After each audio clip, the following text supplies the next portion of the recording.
Ganito po kasi yon. Dito po sa amin sa Malinaw Albay, hindi pa po siya masyadong develop. Ibig sabihin, wala pa po kaming mga bangko dito. Ang meron lang po dito is yung M. Luwilier, yung Palawan Pawn Shop, 7-Eleven, ganyan. Ngayon, pwede po tayo mag-cash in dun sa M. Luwilier, tapos sa Cebuana, parang ganyan, at Villarica. Hindi lang ako sure kung magkano yung maximum nila. Pero ang alam ko, meron silang limit na parang 8,000 ata to 10,000 a month lang ang pwedeng libre na cash in.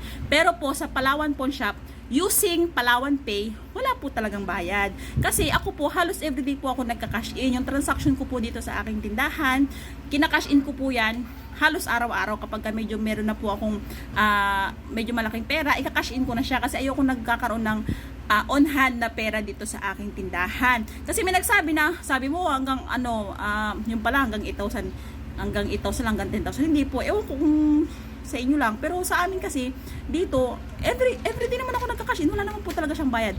Ang gagawin niyo po, wag po sa Palawan Pawn Shop, ganito ha, mag-install po kayo ng Palawan Pay. Apps po siya, para po siyang GCash, na-install mo sa iyong cellphone. Ayan, pagka-install mo po, pupunta ka po doon sa Palawan Pawn Shop, tapos sasabihin mo, magka-cash in po ako, Palawan Pay. Yun ang sasabihin mo.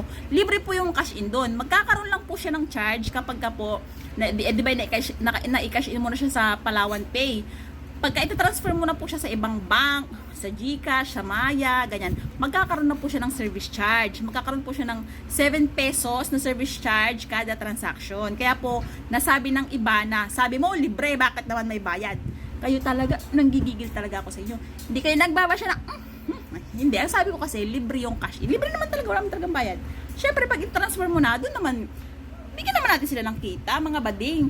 Huwag naman puro libre. Huwag kayong dyan. Wala nang libre ngayon.